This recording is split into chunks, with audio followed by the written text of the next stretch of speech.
सुप्रभात बच्चों। आज हम कक्षा 6 के सामाजिक विषय की तीसरी पुस्तक सामाजिक एवं राजनीतिक जीवन का पाठ 6 गांव का प्रशासन का पहला प्रकरण पुलिस थाना और राजस्व विभाग, इन दो विभागों के बारे में पढ़ेंगे। तो चलिए करते हैं अध्याय 6 शुरू, गांव का प्रशासन। तो देखो बच्चों, इससे पहले अध्याय 5 में हमने पढ़ा था पंचायती राज के बारे में कि पंचायती राज व्यवस्था एक ऐसी प्रक्रिया होती है जिसके द्वारा लोग अपनी सरकार में भाग लेते हैं, सरकार बनाने में भूमिका अदा करते हैं। फिर हमने देखा जो पंचायत होती है इसके 3 स्तर होते हैं, ग्राम स्तर, खंड स्तर और जिला स्तर। तो जो ग्राम स्तर पर यानी ग्रामीण क्षेत्रों में ग्राम पंचायत है वो लोकतांत्रिक सरकार का सबसे पहला स्तर होता है। उसमें ग्राम पंचायत ग्राम सभा के प्रति जवाबदेही होती है उसकी, क्योंकि ग्राम सभा के लोग ही उसे चुनते हैं, और सरपंच होता है। तो आज हम इसी अध्याय 6 में कि इन गांवों में प्रशासन कैसे चलता है इसके बारे में पढ़ेंगे। तो देखिए, सबसे पहले यहाँ कि भारत में 6 लाख से अधिक गांव हैं। उनकी पानी, बिजली, सड़क आदि की ज़रूरतों को पूरा करना कोई आसान काम नहीं है।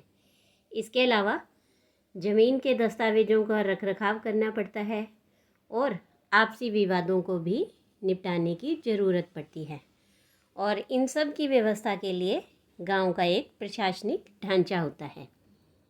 तो इस पाठ में हम 2 ग्रामीण प्रशासनिक अधिकारियों के काम के बारे में थोड़े विस्तार से पढ़ेंगे। तो ये चित्र देखिए कि आपको इस चित्र में ये दिखाई दे रहा है कि 2 व्यक्ति हैं और उनमें आपस में झगड़ा हो रहा है। तो सबसे पहला प्रकरण हम पढ़ते हैं, गांव में झगड़ा। मोहन एक किसान है और उसके परिवार के पास थोड़ी सी खेतीहर जमीन है जिस पर वह कई सालों से खेती कर रहा है, और उसके खेत से लगा हुआ ही रघु का खेत है। यानी मोहन और रघु इन दोनों के खेत पास पास में हैं। दोनों के खेत एक छोटी सी मेड़ से अलग होते हैं। मेड़ होती है जो दोनों 2 खेतों के बीच में ऐसे ये मिट्टी की जो दीवार सी छोटी सी बनी होती है उसे कहते हैं। तो एक सुबह मोहन ने देखा कि रघु ने मेड़ को थोड़ा आगे बढ़ा लिया था, और ऐसा करके उससे मोहन की कुछ ज़मीन अपने खेत में मिला ली और अपने खेत का आकार बढ़ा लिया। तो मोहन को बहुत गुस्सा आया, मगर वह थोड़ा डरा हुआ भी था। रघु के परिवार के पास बहुत ज़मीन थी। इसके अलावा जो रघु के ताऊ हैं वो गांव के सरपंच भी थे। फिर भी मोहन ने हिम्मत जुटाई और रघु के घर पहुंच गया, और दोनों के बीच कहासुनी हुई। रघु ने तो मानने से इनकार ही कर दिया कि उसने मेड़ को आगे बढ़ाया था। थोड़ी ही देर में झगड़ा शुरू हो गया था। रघु ने अपने एक मजदूर को बुला लिया और दोनों मिलकर मोहन पर चिल्ला रहे थे। फिर उन्होंने मोहन को मारना भी शुरू कर दिया। हो हल्ला सुनकर पड़ोसी बाहर आ गए और उन्होंने देखा कि मोहन की पिटाई हो रही है। बीच बचाव करके उन्होंने मोहन को बचाया, और मोहन को सिर पर और हाथ में बहुत सी चोट आई थी। तो एक पड़ोसी ने उसकी मरहम पट्टी की। मोहन के एक दोस्त ने, जो गांव के डाकघर में काम करता था, उसने सुझाव दिया कि उन्हें स्थानीय पुलिस थाने जाकर रपट लिखवानी चाहिए, जबकि कुछ लोग इसके खिलाफ थे। उनको लग रहा था कि अगर पुलिस में रिपोर्ट लिखवाते हैं तो इससे बहुत सारा पैसा भी बर्बाद हो जाएगा और नतीजा भी कुछ नहीं निकलेगा। तो कुछ लोगों ने कहा कि रघु के परिवार वाले तो पहले ही पुलिस थाने पहुंच चुके होंगे। काफ़ी विचार विमर्श के बाद अंततः यह तय हुआ कि जिन पड़ोसियों की आंखों के सामने यह घटना हुई थी, मोहन उनको लेकर पुलिस थाने जाएगा। अब देखिए, नीचे चित्र में दिखाई भी दे रहा है कि पुलिस थाने का चित्र है और वहाँ पर मोहन बैठा है। तो अब आगे हम पढ़ते हैं पुलिस थाने का क्षेत्र। थाने के रास्ते में एक पड़ोसी ने पूछा, क्यों ना हम थोड़ा और पैसा खर्च करके शहर के बड़े थाने चले। तब मोहन ने समझाया कि बात पैसे की नहीं है, हम इसी थाने में अपना मामला दर्ज करवा सकते हैं, क्योंकि हमारा गांव इसी थाने के कार्यक्षेत्र में आता है। यानी हर पुलिस थाने का एक कार्यक्षेत्र होता है जो उसके नियंत्रण में रहता है, और लोग उस क्षेत्र में अगर कोई चोरी, दुर्घटना, मारपीट, झगड़े आदि की रिपोर्ट लिखवानी है तो उसी थाने में लिखवा सकते हैं। यह वहाँ के थानेदार की जिम्मेदारी होती है कि वह लोगों से घटना के बारे में पूछताछ करे, जांच पड़ताल करे और अपने क्षेत्र के अंदर के मामलों पर कार्रवाई करे। अब देखिए कि यहाँ पर कुछ प्रश्न हैं। तो अगर आपके घर में चोरी हो जाती है तो आप किस थाने में जाकर शिकायत दर्ज करवाएंगी? तो अगर हमारे घर में चोरी होती है तो हम हमारे घर के जो कार्यक्षेत्र में आने वाला स्थानीय पुलिस थाना है वहाँ उसकी शिकायत दर्ज करवाएंगे। फिर दूसरा प्रश्न है, मोहन और रघु के बीच में किस बात को लेकर विवाद हुआ था?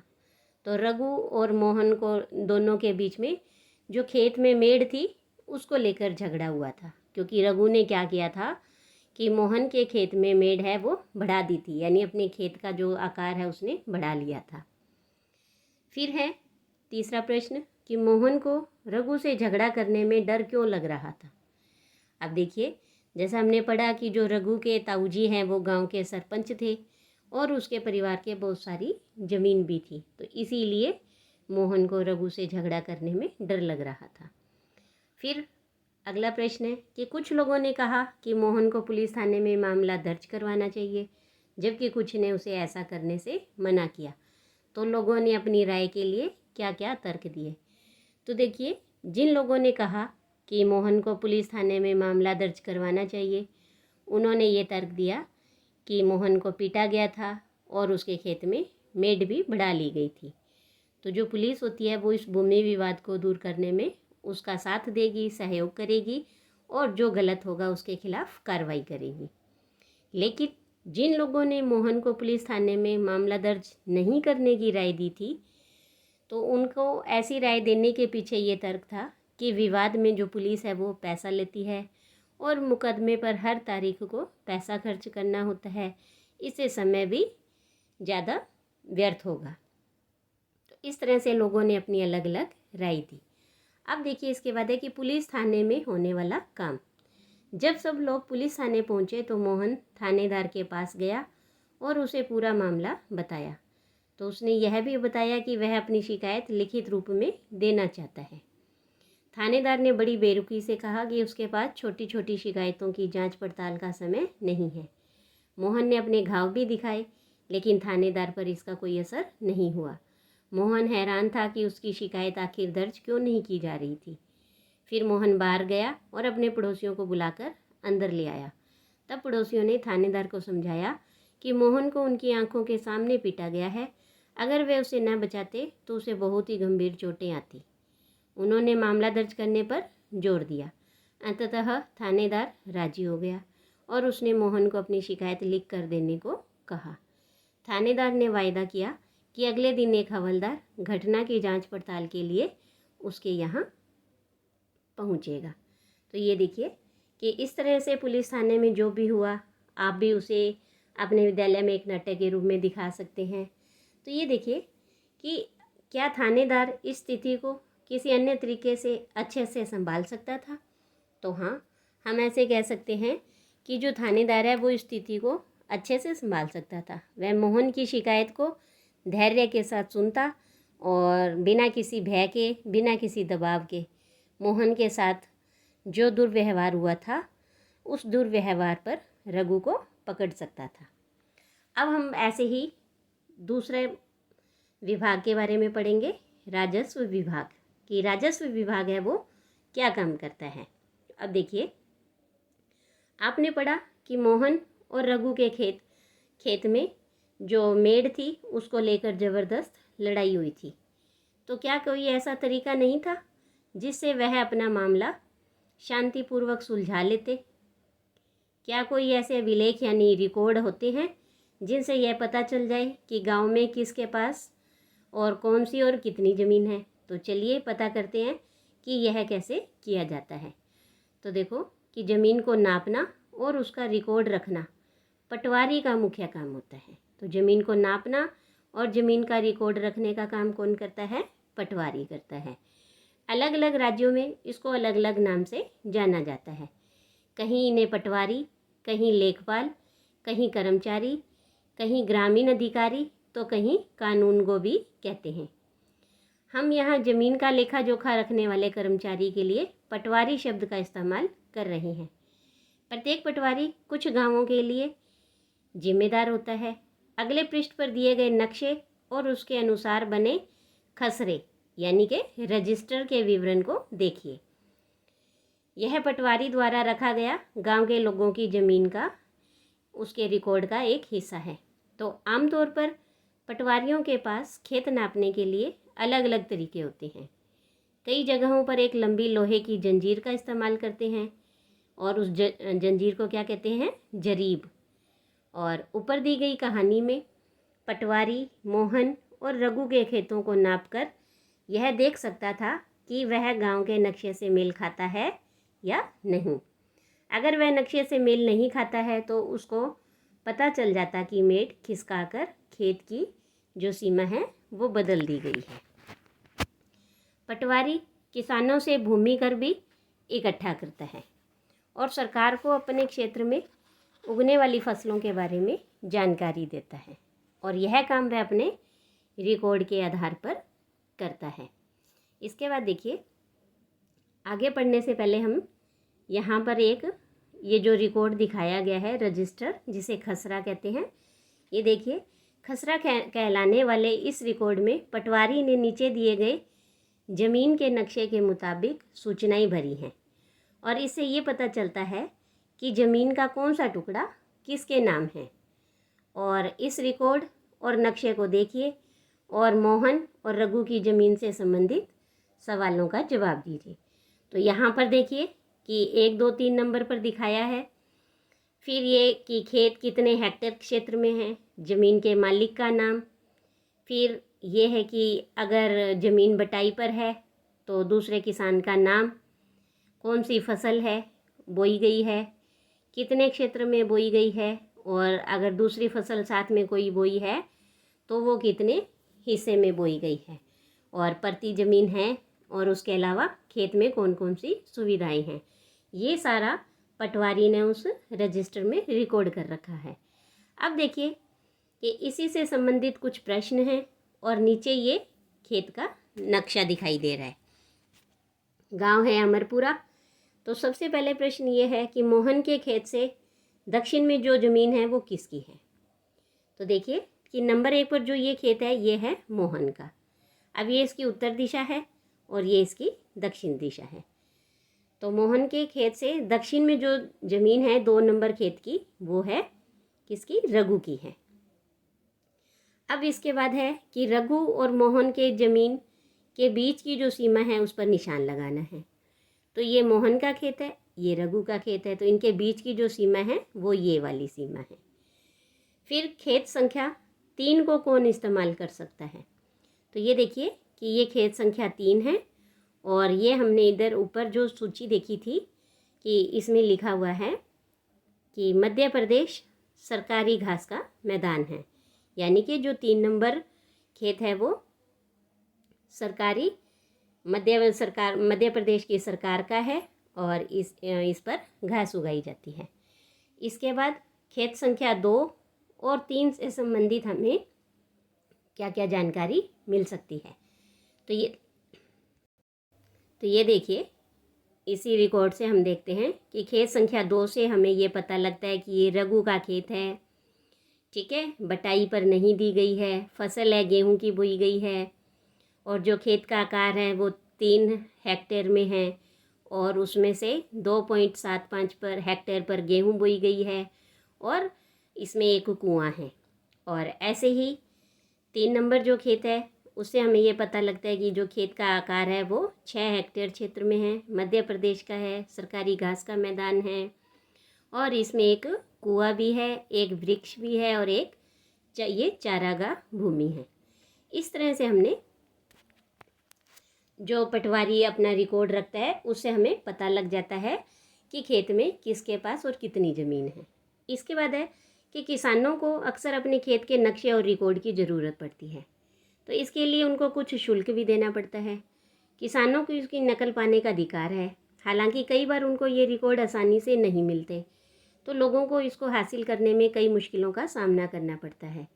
और कई राज्यों में ये सारे रिकॉर्ड कंप्यूटर में डालकर पंचायत के दफ्तर में रख दिए गए हैं, ताकि वे आसानी से लोगों को उपलब्ध हो सके और नई सूचनाओं के आधार पर नियमित रूप से दुरुस्त हो सके।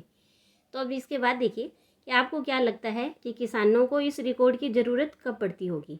तो नीचे दी गई स्थितियों को पढ़िए और उन मामलों को पहचानिए जिनमें से ज़मीन के रिकॉर्ड अनिवार्य होते हैं। तो ये देखिए कुछ स्थितियाँ दी है कि एक किसान दूसरे किसान से ज़मीन खरीदता है, तब उन्हें ये रिकॉर्ड की आवश्यकता होती है। एक किसान अपनी फसल दूसरे को बेचना चाहता है, तो उस समय ज़मीन के रिकॉर्ड की कोई आवश्यकता नहीं होती है।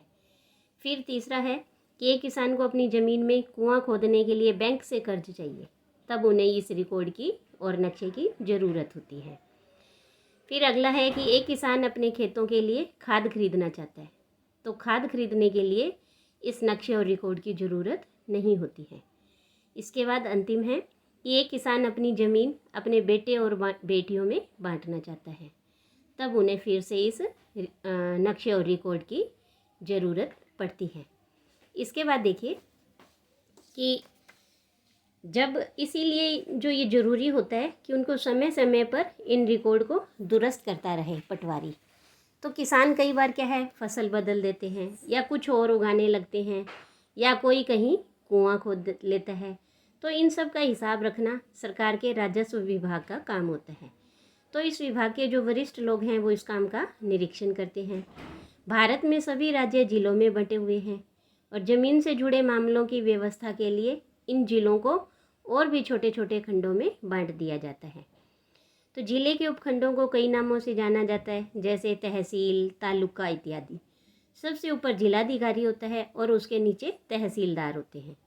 उन्हें विभिन्न मामलों को निपटाना होता है और वे पटवारी के काम का निरीक्षण करते हैं और वह यह भी सुनिश्चित करते हैं कि रिकॉर्ड सही ढंग से रखे जाएं और राजस्व यानी कई प्रकार के जो टैक्स लिए जाते हैं वो भी इकट्ठा होते रहें। वे यह भी देखते हैं कि किसानों को अपने रिकॉर्ड की नकल आसानी से मिल जाए और वे विद्यार्थियों को ज़रूरत पड़ने पर जाति प्रमाण पत्र आदि भी जारी करते हैं। तो तहसीलदार के दफ्तर में ज़मीन से जुड़े हुए विवाद के मामले भी सुने जाते हैं। अब इसके बाद है कि एक नया कानून हिंदू अधिनियम धारा 2005। जब हम उन किसानों के बारे में सोचते हैं जिनके पास ज़मीन है, तो आमतौर पर हमारे ध्यान में क्या है पुरुष ही आते हैं। किसान का नाम आते ही वैसे भी हमारे दिमाग में पुरुष की छवि ही सामने आती है। तो महिलाओं की हैसियत खेतों में काम में एक मददगार भर की मानी जाती है, तो उनके बारे में ज़मीन के मालिक के रूप में कभी भी नहीं सोचा जाता। अभी तक कई राज्यों में हिंदू औरतों को परिवार की ज़मीन में हिस्सा नहीं मिलता था। पिता की मृत्यु के बाद ज़मीन है वो बेटों में बांट दी जाती थी। हाल ही में यह कानून बदला गया है और नए कानून के मुताबिक बेटों और बेटियों और उनकी माँ को ज़मीन में बराबर हिस्सा मिलता है और यह कानून सभी राज्यों और केंद्र शासित प्रदेशों में भी लागू होगा। तो इस कानून से बड़ी संख्या में औरतों को फ़ायदा होगा। उदाहरण के लिए देखिए कि जो सुधा है वो एक खेतीहर परिवार की सबसे बड़ी बेटी है और वह शादीशुदा है और पास के गांव में रहती है और अपने पिता की मृत्यु के बाद सुधा अक्सर खेती के काम में माँ का हाथ बटाने भी आती है। तो उसकी माँ ने पटवारी से कहा कि ज़मीन पर अब बेटे के साथ साथ उसका और दोनों बेटियों का नाम भी रिकॉर्ड में आ जाए। तो सुधा की माँ बड़े आत्मविश्वास के साथ छोटे बेटे और बेटी की मदद से खेती का काम संभालती है। सुधा भी इसी निश्चिंतता में जी रही है कि ज़रूरत पड़ने पर वह अपने हिस्से की ज़मीन से काम चला सकती है। तो देखिए यहाँ पर भी एक कविता दी हुई है कि एक बिटिया की चाह, कि जो एक बेटी है वो क्या चाहती है कि विरासत में मिला यह घर पापा को अपने पिता से और यही घर मिलेगा मेरे भैया को मेरे पिता से। पर मैं और मेरी माँ हमारा क्या, बता दिया गया है मुझे पिता के घर में हिस्से की बात औरतें नहीं किया करती, लेकिन मुझे चाहिए एक अपना घर, बिल्कुल मेरा अपना, नहीं चाहिए दहेज में रेशम और सोना। यानी कि जो एक बेटी है वो क्या चाहती है, बस एक खुद का घर। इसके बाद देखिए कि आपको जैसे हमने पढ़ा इन दोनों विभागों के और अधिकारियों के कामों के बारे में। इसके अलावा भी क्या होता है कि कुछ और भी सार्वजनिक सेवाएं होती हैं। जैसे इस पाठ में हमने सरकार के कुछ प्रशासनिक कार्यों के बारे में पढ़ा, खासकर ग्रामीण क्षेत्र के संबंध में। पहला उदाहरण हमने देखा कानून व्यवस्था बनाए रखना था, और दूसरा हमने देखा कि ज़मीन के अभिलेखों की व्यवस्था के बारे में था। पहले मामले में हमने पुलिस की भूमिका का परीक्षण किया था, और दूसरे मामले में हमने पटवारी की क्या भूमिका होती है ये पढ़ा था। फिर इनके काम का और विभाग के अन्य लोगों द्वारा क्या निरीक्षण किया जाता है, जैसे पुलिस अधीक्षक हैं या फिर पटवारी से जो बड़े तहसीलदार हैं उनकी क्या भूमिका होती है, ये हमने देखा। फिर हमने ये भी देखा कि लोग कैसे इन सुविधाओं का इस्तेमाल करते हैं और उन्हें क्या क्या समस्याएं सामने आती हैं। इन सेवाओं का उपयोग कानूनों के अनुसार होना चाहिए। हमने संभवतः सरकार के कई विभागों द्वारा जो सार्वजनिक सुविधाएं दी जाती हैं, सार्वजनिक सेवाएं दी जाती हैं, उन्हें भी हमने देखा था।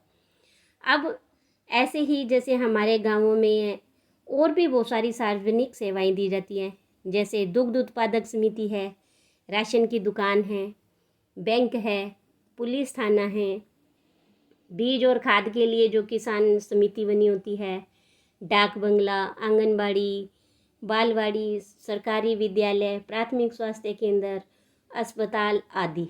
तो इस तरह से बहुत सारी सार्वजनिक सेवाएं होती हैं, सार्वजनिक केंद्र होते हैं। तो ये देखिए इसी तरह से एक सर्वेक्षण और दिया गया है कि यहाँ पर जैसे राशन की दुकान है तो उसका सर्वेक्षण दिखाया कि क्या आपने कभी उन काम के बारे में कुछ क्या देखा। तो कि यह दुकान खुली हुई थी, 3 लोग आए, उनके पास पीले रंग के कार्ड थे, सबने चावल खरीदे, चीनी खरीदी और मिट्टी का तेल नहीं मिला।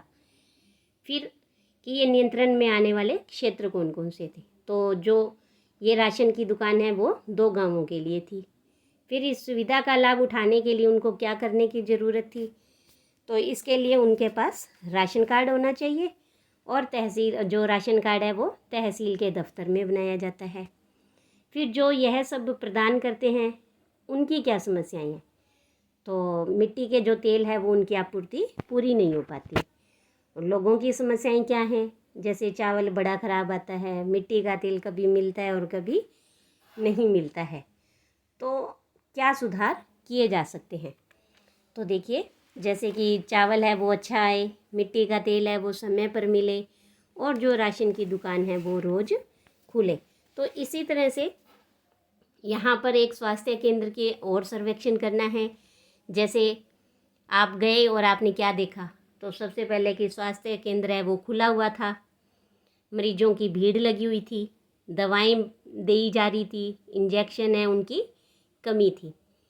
फिर कि जो इनका नियंत्रण क्षेत्र है वो कौन सा है, तो जो स्वास्थ्य केंद्र होता है वो एक शहर के लिए होता है, सिर्फ एक शहर के लिए होता है। तो इस सुविधा का लाभ उठाने के लिए उनको क्या करने की ज़रूरत होती है, तो इसका कार्ड है वो यहीं स्वास्थ्य केंद्र पर ही बनाया जाता है। फिर जो यह सब प्रदान करते हैं तो उनको क्या समस्याएं आती हैं, तो उन्हें भी वही कि इंजेक्शन की जो आपूर्ति है वो पूरी नहीं हो पाती। फिर लोगों को क्या समस्याएं आती है, तो एक तो सबसे पहले तो ये कि स्टाफ नहीं होता पूरा। फिर कुछ कई बार क्या है दवाएं भी उपलब्ध नहीं हो पाती। तो इनमें सुधार के लिए क्या किया जा सकता है, तो सुधार के लिए जो स्टाफ है उसे हम बढ़ा सकते हैं, दवाएं हैं उनकी आपूर्ति पूरी कर सकते हैं, इंजेक्शन की आपूर्तियाँ हैं वो बढ़ा सकते हैं। ऐसे ही एक और है सार्वजनिक केंद्र दुग्ध उत्पादक समिति। तो इसका भी जैसे अगर हम सर्वेक्षण करते हैं तो हम क्या लिखेंगे कि जैसे कार्यालय है वो खुला था, दूध है वो इकट्ठा किया जा रहा था, कई लोग आ रहे थे, दुग्ध वैन है वो दुग्ध ले जा रही थी। इस तरह से हम इसके बारे में लिख सकते हैं। फिर है कि नियंत्रण में आने वाले क्षेत्र, जो समिति है वो काफ़ी बड़े क्षेत्र में दूध है वो वितरित करती है, काफ़ी बड़े क्षेत्र में। ये फिर कि इस सुविधा का लाभ उठाने के लिए उनको क्या करने की ज़रूरत होती है, तो यदि कोई भी व्यक्ति इस समिति का सदस्य बनना चाहता है तो उसे रोज़ाना दूध की आपूर्ति करनी होती है। फिर कि जो यह सब प्रदान करते हैं उनकी क्या समस्याएं आती होंगी, तो दुग्ध उत्पादक समिति में ज़्यादा कोई समस्या नहीं आती है। फिर लोगों की क्या समस्याएं हैं, तो लोग क्या है, दूध की दर से यानी उसकी कीमत से और उसकी गुणवत्ता में सुधार चाहते हैं। तो क्या सुधार किए जा सकते हैं, तो जैसे कि जो प्रशीतलन होता है, जैसे कोल्ड स्टोर बोलते हैं जिसे, उसकी सुविधा है बढ़ाई जा सकती है, जिससे कि जो दूध है वो खराब ना हो। तो इस तरह से हमने इस वीडियो में गांव के प्रशासन के बारे में जाना। आज के लिए इतना ही। धन्यवाद।